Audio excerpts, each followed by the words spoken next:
not interfere. Do not interfere with the officer's lawful actions. Officers are taking lawful action. Do not interfere. Do not interfere with the officer's lawful actions.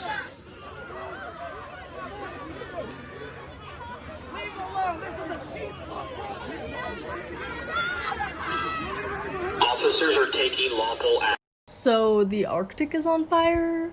There's currently a Siberian heat wave that have scientists really alarmed. Please listen. On June 20th, 2020, Siberia hit 100.4 degrees Fahrenheit. The Arctic is warming 3 times faster than the rest of the Earth. And when permafrost warms in large amounts, it releases massive amounts of methane, which is a greenhouse gas that's 28 times stronger than CO2. This large amount of methane that's released causes a thing called jet stream stalling. If you guys have noticed that it's rainy for just weeks at a time, and there's longer bouts of flooding and heat waves, it's because of this. The methane stalls the jet stream and slows down the weather patterns, which causes persistent weather. Persistent warm weather and wildfires leads to permafrost warming. Why is nobody talking about this? Just listen. There are live ETs on Earth at this present time.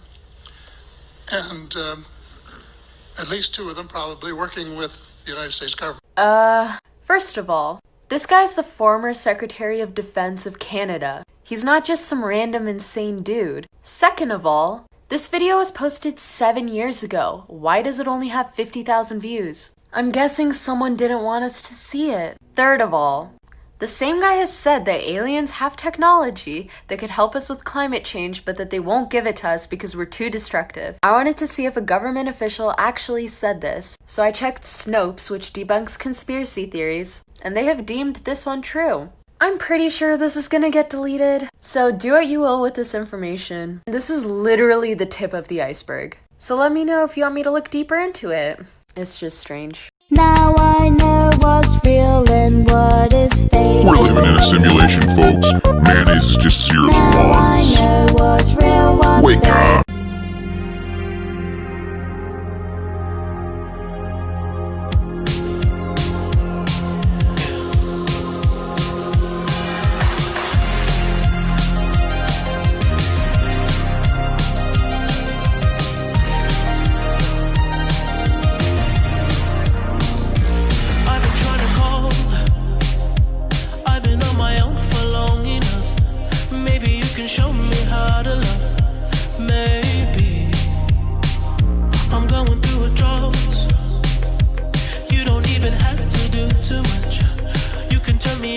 Just a touch, baby.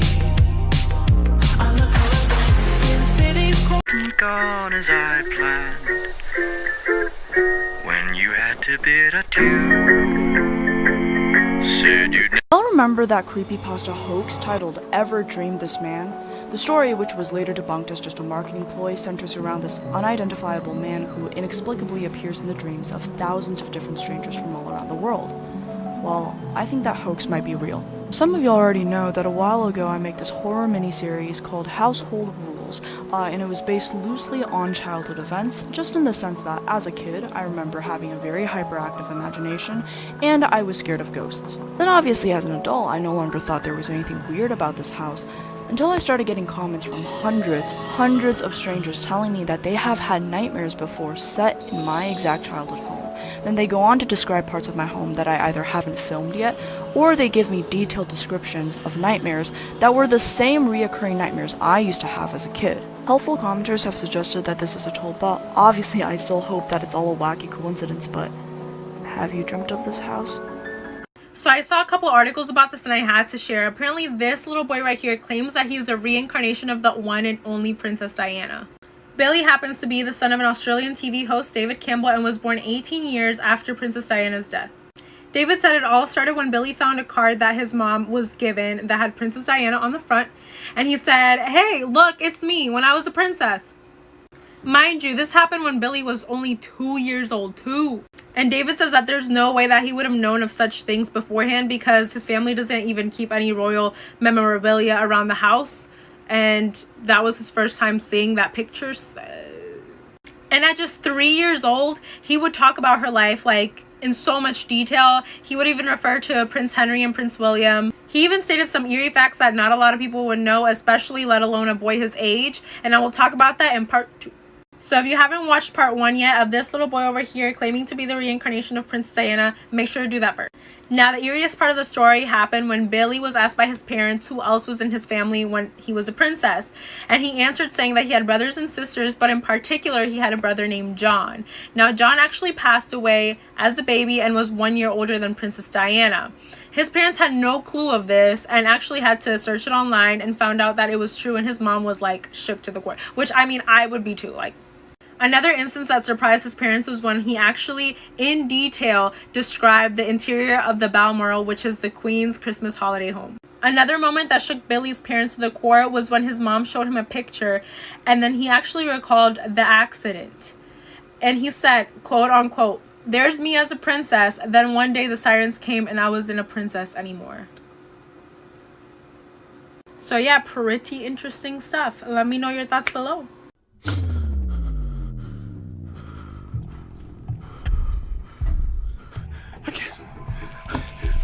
A-part tip redact. What? A-part tip redact. Scavern. What are you talking?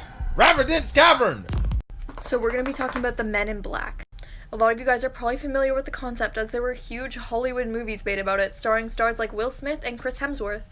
But what if I told you that these films were based on true stories? Originating in 1947, there have been reports of people who had evidence of aliens, saw aliens, or said that they had evidence, preached about it to the public. These men would show up at their houses, take away evidence, threaten them, destroy things. They always wore black suits. However, in 1976, these sightings got less mundane and more sinister. These men started to enter the uncanny valley. They went from normal men to artificial. Their skin was white and porcelain, they didn't have hair, but their lips were incredibly ruby red. But they always wore the signature black suit. They would show up and get people to shut up and take their evidence away. And this is actually a real photo taken, supposedly the Men in Black themselves, in the flesh, on their way to harass someone, I'd assume. So you know in The Matrix when Neo becomes awakened and then he starts seeing all those green ones and zeros in his mind's eye, and he starts being able to make stuff fly and like whatever? That's because he's got hemisync happening. He healed both of his brain hemispheres and synced them both and is using them consciously. The CIA just released documents talking about how this world is basically in the mind, and the mind is the reality. We're energy beings, baby! We don't die, we're friggin' here forever, reincarnating until we learn our lessons. They say human energy, when it's in its natural state, is basically like a desk lamp. It's got more heat and there's not very much light and it's just going all over the place. But when you got hemisync going on, it becomes like a laser beam. And any intent that you focus your laser beam on, it comes right to you like crazy, because you understand that you are the universe, you are the energy, so you already have everything. I'm obviously not there yet. I gotta heal some traumas, but heal your traumas and co-create your reality with me, Age of Aquarius. Ha ha ha ha ha, time to go!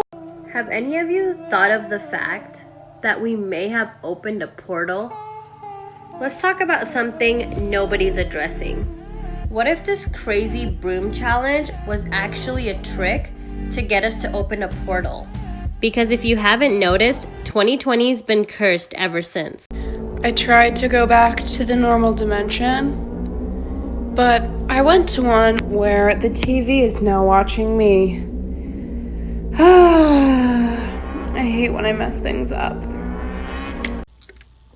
This is your local haunted gay, formally requesting the help of Supernatural TikTok. So yeah, recently I made a horror miniseries loosely inspired by, some real fears I had as a kid living in my childhood home. And while I initially regarded most of these memories as just the result of a hyperactive imagination as a kid, I have since gotten hundreds, literally hundreds of detailed comments of people saying that they've had nightmares set in my exact childhood home. And at first, yeah, I thought it was just a very well orchestrated joke, until I also started getting long Instagram DMs of people describing their dream scenarios that either describe parts of my house I hadn't yet shown, or comments/DMs describing exact reoccurring childhood nightmares I had in the house. And I mean exact scenarios. And yeah, theories in evolutionary psychology can explain why people have similar nightmares, like being afraid of death, being afraid of the dark, being afraid of being chased, but set in the same house?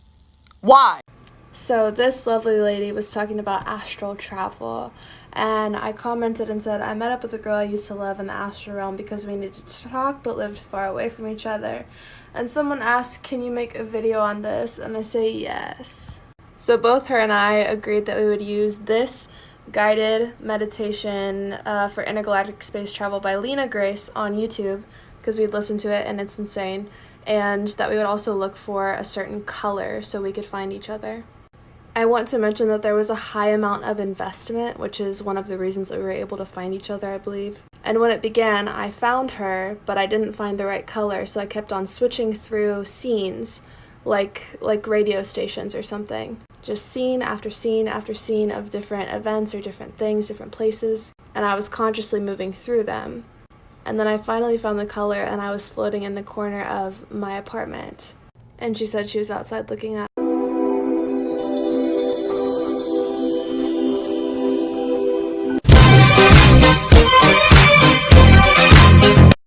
I have something to say about this specific link, okay? They're saying this is her right here wearing white shorts and a black top, and that this is her down here. But here she is pictured wearing black pants and a white top. Before she was wearing shorts and a black top. See, right here. White shorts, black top. Next is this clip with her leaving her car to the dock with her son. And then at this point, right here in this dock, right there, at 3:15 on the clock, she goes missing. It glitches and she disappears.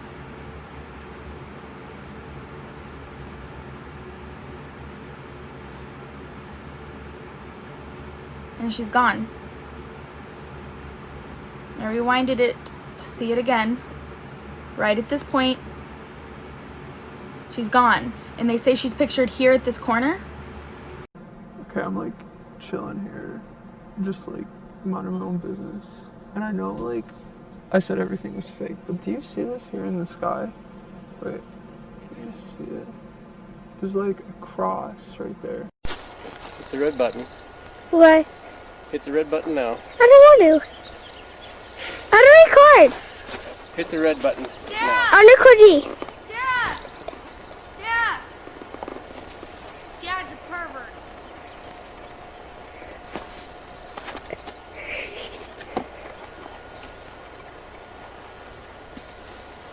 Yes, sir. Give me the camera now.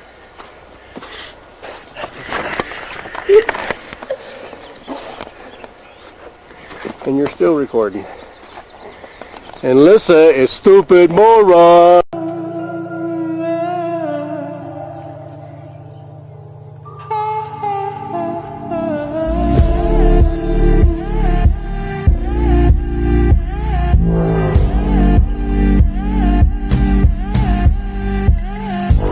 If you still don't believe the conspiracies that Hollywood is a bunch of pedophiles, I'm just going to show you one case that's not a conspiracy. It's right in front of your face. This is Woody Allen's first wife, Mia Farrow, and she adopted a little girl. Her name was Soon Yi, I think. Here is a family picture of them. That's her right there. As you can see, she's around 13, 14. Woody Allen was her adopted dad. So that's his new wife now. They've been married for quite a while, and he raised her. And that is his new wife. So that's right in front of your face. You can see that. You can see he groomed her.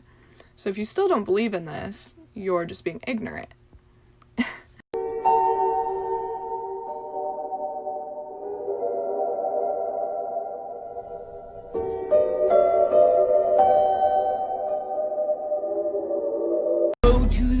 Where the water runs, wash him deep where the tides are turning. And if you fall, and if you fall, hold my hand. Ooh, baby, it's a long way down to the bottom of the river. Hold my hand.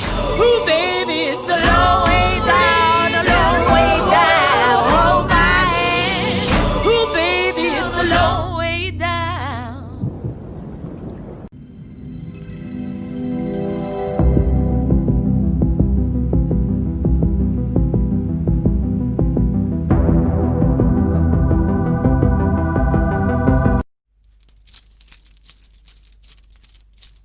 This is Macaroni Girl. She would like to dance and twirl.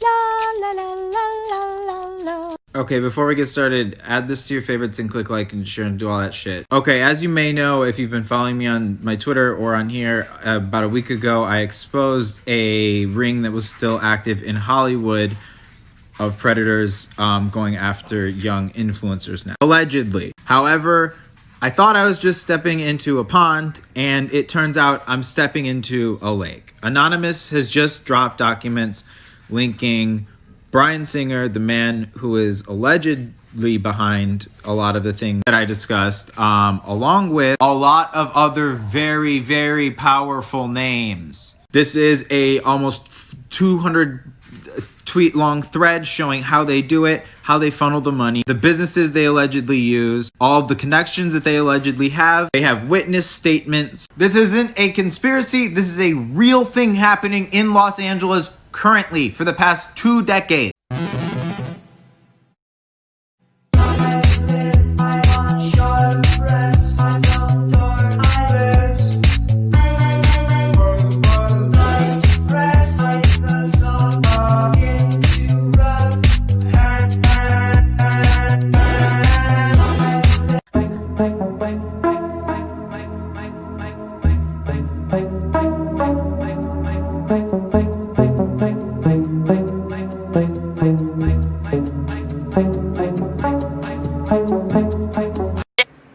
So like I said, I spoke to Dr. Pepper earlier today. Here's what he had to say about the way Dr. Martin Luther King was actually killed.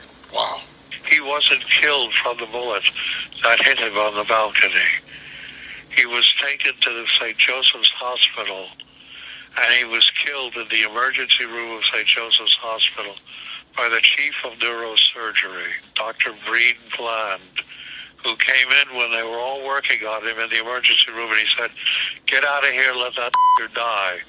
And as they moved out of the room, the last one out was a surgical nurse, Lula Mae Shelby, and when she heard them gathering up spit in their lungs to spit on Martin's body lying on a bed there, then she saw Dr. Bland take the catheters out of Martin's body and take the pillow from under his head and put it over his face and suffocate him. Hello, people of TikTok. I'm okay. I have not been kidnapped. Thank you all for worrying. There is no signs in this video. Nothing to figure out except listen to what I'm saying. I'm fine. This is crazy. Nobody's making me do this. And if somebody was making me do this, what are the instructions to do this? I'm fine, people. Simulation theory, part 2. So if you don't know what the simulation theory, it's a theory that nothing is real and that we are completely computerized and digitalized. Part of the simulation theory is that there's an infinite number of simulations with only one real universe. But what if we assumed a multiverse? How would this change the theory? Would that then make it a 50-50 chance, or would one infinity be bigger than another infinity, making it more chance on the other side? To simplify things, we're going to say that each infinite size is equal, so there's a 50-50 chance that we are a real universe or that we are a simulation. Given these statistics, where would we place our odds? On the 50% real or the 50% simulation? Given the fact that things in our universe often add up to math, we could place it on the side that it's a simulation. But some people would argue that complete randomness isn't math, and that can't be a simulation. So given these odds, where would you place our likelihood? On the simulation side or on the real side? And if so, does it matter? Guys, we found a suitcase at the beach. Gabby, go. I'll hold your stuff. I don't know. Go. Wait, open it. We were like, we're gonna find it. Open it. It was sweet. It stinks, y'all. It washed up. It's Oh. Oh. Okay, so she's calling the police so we can see if it's actually a dead body or it's just food. What do I found a suitcase on the point in Alpine Beach. And Yeah, here's the crime scene.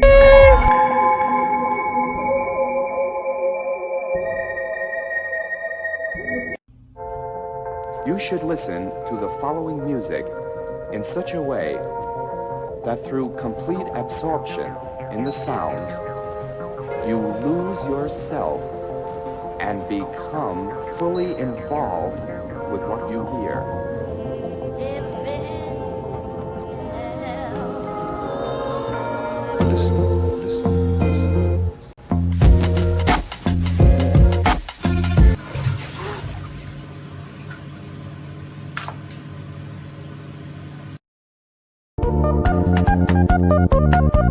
Now I know what's real, what's fake.